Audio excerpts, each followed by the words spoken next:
দুর্গাপুজো মূলত দেবী দুর্গার মহিষাসুর বধ এবং অশুভ শক্তির বিরুদ্ধে শুভ শক্তির বিজয়ের প্রতীক।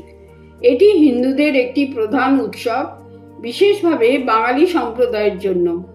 এটি শুধুমাত্র উৎসব নয়, এটি সামাজিক মেলবন্ধন ও সাংস্কৃতিক আদান প্রদানেরও একটি গুরুত্বপূর্ণ মাধ্যম।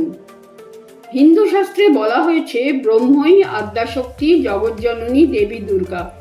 পূজারী সেই আরাধ্য দেবতার মৃন্ময়ী মূর্তিতে প্রাণ প্রতিষ্ঠা করে চিন্ময়ী জ্ঞানে অর্চনা করেন। ভারতবর্ষ ছাড়াও বিদেশে, বিশেষত America, Canada, Australia, UK, Singapore, এমনকি মালয়েশিয়াতেও দুর্গাপুজো বহু বছর ধরে পালিত হয়ে আসছে। বন্ধুরা, আজ আমি বিদেশে থাকা বাঙালিদের বিশিষ্ট 5টি দুর্গাপুজো তোমাদের সাথে শেয়ার করব। আশা করি তোমাদের ভালো লাগবে। So welcome to my channel explore with কল্পনায়। শারদীয় দুর্গাপূজার ইতিহাস অনুসারে মেধস মুনির আশ্রমে রাজা সুরথ ও সমাধি বৈশ্য কর্তৃক প্রথম দুর্গাপুজো অনুষ্ঠিত হয়। এই পুজো ছিল দেবীর প্রথম আরাধনা এবং এটি বর্তমান প্রচলিত দুর্গাপুজোর ভিত্তি, যা হাজার বছর ধরে বাংলায় অনুষ্ঠিত হচ্ছে। পরবর্তীতে রামায়ণে বর্ণিত দুর্গার অকাল বোধনের মাধ্যমে শরৎকালে এই পূজা শুরু হয়। ভগবান রাম শরৎকালে অকাল বোধন করে পূজা করেন, যাতে তিনি রাবণকে বধ করতে পারেন। দেবী দুর্গার এই রূপ হল দুর্গতি নাশিনী, যিনি সকল প্রকার দুর্গতি থেকে রক্ষা করেন। আশ্বিন মাসের শুক্লা ষষ্ঠী তিথিতে রাম কল্পারম্ভ করেন এবং সন্ধ্যায় বোধন, আমন্ত্রণ ও অধিবাস করেন। বর্তমানে যে শারদীয় দুর্গাপূজা অনুষ্ঠিত হয় তাকে রামায়ণে বর্ণিত দুর্গাপূজার রূপ হিসেবেই অনেকেই মনে করেন। বৈদিক সাহিত্যে দুর্গার উল্লেখ পাওয়া গেলেও পণ্ডিতদের মতে 300 থেকে 750 খ্রিস্টাব্দের মধ্যে পুরাণ যুগে দুর্গাপুজো শুরু হয়েছিল, যখন ভারতে একাধিক দেবতার পূজার প্রচলন ছিল। পরে দুর্গাপুজো মূলত শরৎকালে অনুষ্ঠিত হয় এবং দেবীর অকালবোধন ও 9 দিনব্যাপী পূজা এর মূল আকর্ষণ। সময়ের সঙ্গে সঙ্গে দুর্গাপূজার ইতিহাসে বিভিন্ন পরিবর্তন এসেছে, যেমন জমিদার বাড়ির পুজো থেকে শুরু করে বারোয়ারি পুজো পর্যন্ত। সপরিবার দুর্গা প্রতিমার পূজার প্রচলন বাংলায় প্রথম উল্লেখ পাওয়া যায় 1480 খ্রিস্টাব্দে রাজশাহীর জেলার তাহিরপুরের রাজা কংসনারায়ণের পূজায়। তবে শরৎকালীন দুর্গাপূজার সর্বোচ্চ প্রসার ও প্রচার লাভ করে 1757 সালে কৃষ্ণনগরের অধিপতি নবকৃষ্ণ দেব বাহাদুর এবং শোভাবাজার রাজবাড়ির পূজা আয়োজনের পর থেকেই। জনপ্রিয়তা এমন জায়গায় পৌঁছায় যে পলাশীর যুদ্ধ জয়ের পরে ক্লাইভ গির্জায় না গিয়ে আনন্দ উৎসবের জন্য দুর্গাপূজার আয়োজন করেছিলেন। ইংরেজদের সন্তুষ্ট করার জন্য সেই সময় প্রথম দুর্গাপূজায় অহিন্দু সুলভ আচরণ ঢুকে পড়ে, আয়োজন করা হয় বাইজি নাচের। মাঝে 1510 খ্রিস্টাব্দে কোচবিহারের রাজা বিশ্বসিংহের প্রতিষ্ঠিত দুর্গাবাড়ি বা দেবীবাড়ির দুর্গাপূজা অন্যতম প্রসিদ্ধ হয়েছিল। বাংলায় পারিবারিক দুর্গাপুজোর প্রচলন মোটামুটি 1610 খ্রিস্টাব্দে বরিশার সাবর্ণ রায়চৌধুরী বাড়ির পূজা আয়োজনের মাধ্যমে। সেই জমিদার বাড়ির লক্ষ্মীকান্ত গঙ্গোপাধ্যায়ের পুজো তাদের মধ্যে সবচেয়ে জনপ্রিয় ছিল, যদিও অন্য মতে পারিবারিক দুর্গাপুজোর সূচনা হয় 1609 সালে কাশীশ্বর দত্ত চৌধুরীর হাত ধরে। তখনও দুর্গাপূজা ছিল পুরোপুরি জমিদারের ঠাকুর দালান অথবা নাট মন্দিরে সীমাবদ্ধ। 1790 সালে হুগলি জেলার গুপ্তিপাড়ার 12 জন ব্রাহ্মণ যুবকের যৌথ উদ্যোগে দুর্গাপুজো আয়োজিত হয়। 12 ইয়ার বা বন্ধু মিলে ওই পুজো বারোইয়ারি বা বারোয়ারি পূজা নামে খ্যাত হয়ে আছে। আর কলকাতায় বারোয়ারি পূজার প্রচলন রাজা হরিনাথ রায়ের হাত ধরে কাশিমবাজার রাজবাড়িতে। সেই বারোয়ারি কথাটি ধীরে ধীরে আজকের সর্বজনীন কিংবা সার্বজনীনে রূপান্তরিত হয়েছে।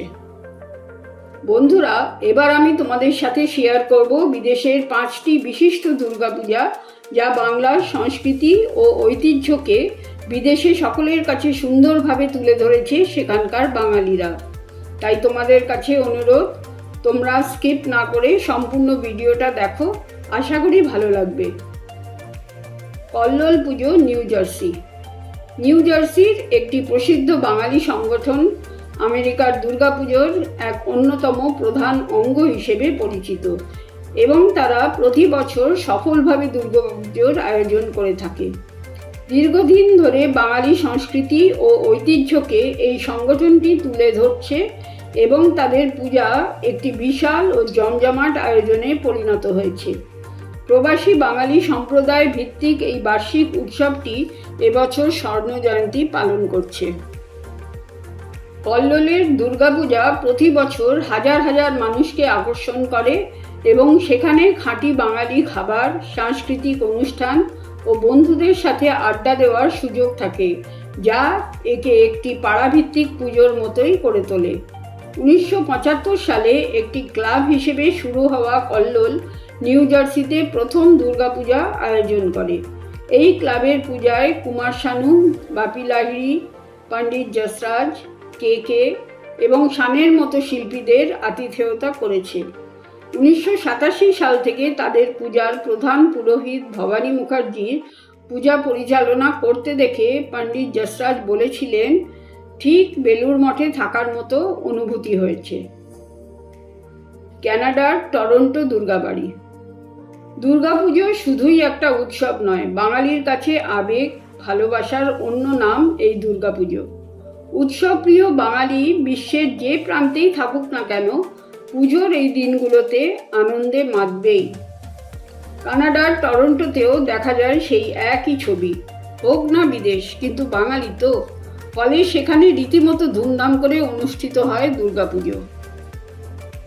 এখানে ফেলে আসা দেশের পাড়ার পুজোর স্মৃতি ফিরিয়ে দেয়, যেখানে ছোটবেলার মতো সকলে মিলেমিশে আনন্দ করে। নিজেদের সংস্কৃতি ও ঐতিহ্যকে ধরে রাখার এবং নতুন প্রজন্মের মধ্যে তা ছড়িয়ে দেওয়ার একটি গুরুত্বপূর্ণ মঞ্চ এই দুর্গাবাড়ি। এখানকার পুজোর পরিবেশ, খাবার এবং সাংস্কৃতিক অনুষ্ঠানে এক ধরনের আন্তরিকতা ও সাবেকিয়ানার ছোঁয়া থাকে। লন্ডনের বিখ্যাত ক্যামডেন দুর্গোৎসব। এটি লন্ডনের প্রাচীনতম পুজো ও একটি ঐতিহ্যবাহী উৎসব, যা বাংলা সংস্কৃতি ও রীতিনীতি মেনে উদযাপন করা হয়। বিদেশের মাটিতে এটি বাঙালির মধ্যে একাত্মতা ও বাড়ির অনুভূতি তৈরি করে। 1963 সালে শুরু হওয়া এই পুজোটি এবছর 62তম বর্ষে পদার্পণ করছে এবং এটি থিমের মাধ্যমে বাংলার রূপ, রস, গন্ধকে তুলে ধরে। এই উৎসবে ষষ্ঠী থেকে দশমী পর্যন্ত পুজো, অঞ্জলি, কুমারী পুজো, সন্ধি পুজো এবং আরতি সহ সমস্ত রীতিনীতি পালন করা হয়। এই কদিন মেয়েরা লাল পেড়ে সাদা শাড়ি ও ছেলেরা ধুতি পাঞ্জাবি পরে পুরোদস্তুর বাঙালির মতো সেজে ওঠে। এই পুজোর মূল আকর্ষণ হলো এর বিশ্বমানের প্রতিমা ও প্যান্ডেল এবং আনন্দবাজার পত্রিকার মতো জনপ্রিয় পত্রিকাগুলির প্রতিবেদন। শুধু তাই নয়, ঢাকের ছন্দময় সুর এবং হৃদয়গ্রাহী পুষ্পাঞ্জলি আরেকটি আকর্ষণের কারণ। এখানে কলকাতার কুমারটুলি থেকে আনা প্রতিমা ও আধুনিক প্যান্ডেল ব্যবহার করা হয়। 2025 সালের দুর্গাপুজোর থিম হলো মা, শাশ্বত উপস্থিতি, যা দুর্গাকে সর্বজনীন মা হিসেবে তুলে ধরে, যিনি সকলকে লালন পালন এবং ক্ষমতায়ন করেন। Bengali association Singapore. সিঙ্গাপুরের বাঙালি সম্প্রদায় প্রতি বছর দুর্গাপুজো উদযাপন করে, যেখানে প্রতিমার পূজা, সাংস্কৃতিক অনুষ্ঠান, ফ্যাশন শো এবং বিভিন্ন সামাজিক কার্যকলাপের আয়োজন করা হয়, যা সম্প্রদায়ের মধ্যে ঐতিহ্য এবং সামাজিক সম্প্রীতি বজায় রাখতে সাহায্য করে। এখানে দুর্গাপুজো মানে শুধু দেবী বন্দনা নয়, তাদের কাছে এই পুজো হলো একটা আবেগ, অনুভূতি এবং উচ্ছ্বাস। বহু ধর্ম সংস্কৃতির দেশ সিঙ্গাপুরে পুজো হয় বাংলা পঞ্জিকার সময় মেনে। এখানে 4 দিন ব্যাপী দুর্গাপুজো হয়। দশমীর দিন দেবী বরণের মাধ্যমে পুজোর সমাপ্তি ঘটে। বেঙ্গলি অ্যাসোসিয়েশনের দেবীর মূর্তি ফাইবারের তৈরি এবং কুমোরটুলি থেকে শিল্পীরা এসে প্রতি বছর এই মূর্তির নব অলঙ্করণ করেন। প্রতিমা এবং পিতলের ঘট বিসর্জন হয় না, নির্দিষ্ট জায়গায় সংরক্ষিত থাকে। Bengali association of New South Wales, Sydney, Australia. কথায় বলে 3 বাঙালি এক হলেই একটা দুর্গাপুজো শুরু করে। কথাটা একেবারেই ভুল নয়। সিডনি শহরে বর্তমানে 21টি পুজো হয়। তার মধ্যে অন্যতম বড় পুজো এবং দক্ষিণ গোলার্ধের অর্থাৎ সাদার্ন হেমিস্ফিয়ারের প্রথম Durga Puja Bengali association of New south ওয়েলসের পুজো। 1974-এ পথ চলা শুরু হয় মাত্র 9টি বাঙালি পরিবারকে নিয়ে। আজ 500-র বেশি পরিবার এই পুজোর সদস্য। তাই পুজোর ভার ও ধার দুটোই বেড়েছে পাল্লা দিয়ে। বেঙ্গলি অ্যাসোসিয়েশনের পুজো সকলের প্রাণের পুজো। বিদেশের নিয়ম মেনে 2022 সাল পর্যন্ত পুজো হতো সপ্তাহের অন্তে মাত্র 2 দিন, কিন্তু 2023 সাল থেকে 4 দিনের পুজো শুরু হয়। আছে পুজোয় আনন্দমেলা, দেদার খাওয়া দাওয়া। আনন্দমেলা যাতে সুচারুরূপে করা যায় তাই ভাড়া করা হয় মূল হলের বাইরের মাঠ। পুজো শুরুর আগে আনন্দমেলায় সিডনি বাঙালি হই হই করে খায় biryani, fish fry, mutton chop, ঘুগনি। এখানে পুজোর একটা বড় দিক প্রচুর অবাঙালি ভারতীয় এবং শ্বেতাঙ্গদের চোখে পড়ার মতো উপস্থিতি। পুজোর ফল প্রসাদ ও ভোগের জন্য সবাইকেই একই লাইনে দাঁড়াতে হয়। বন্ধুরা, দুর্গাপুজো শুধু একটি ধর্মীয় উৎসবই নয়, এটি বাঙালির সংস্কৃতি, ঐতিহ্য ও সামাজিক মিলনের এক অন্যতম প্রতীক। 2022 সালে ইউনেস্কো কর্তৃক দুর্গাপূজাকে বিশ্ব ঐতিহ্য হিসেবে স্বীকৃতি দেওয়া হয়েছে, যা এর সামাজিক ও সাংস্কৃতিক গুরুত্বকে আরও বাড়িয়ে তুলেছে। তাহলে বন্ধুরা, আজকের এই ভিডিও তোমাদের কেমন লাগলো একটা লাইক দিয়ে জানিও। যারা আমার ভিডিওগুলো পছন্দ করো তারা প্লিজ সাবস্ক্রাইব করে নিও। আগামী দিনে অনেক ভালো ভালো ভিডিও আসবে। তোমাদের কাছে যাতে একটা দেশের বা শহরের সমস্ত তথ্য পৌঁছে দিতে পারি সেই চেষ্টাই আমি করি। তাই তোমরা সাবস্ক্রাইব করলে আমি মোটিভেশন পাই আরও পরিশ্রম করার। তোমরা সকলে পুজোয় আনন্দ করো। সকলকে আমার আন্তরিক শুভেচ্ছা জানিয়ে আজ আমি এখানেই শেষ করছি। তোমরা সকলে খুব ভালো ও সুস্থ থেকো। আজ আসি, বাই।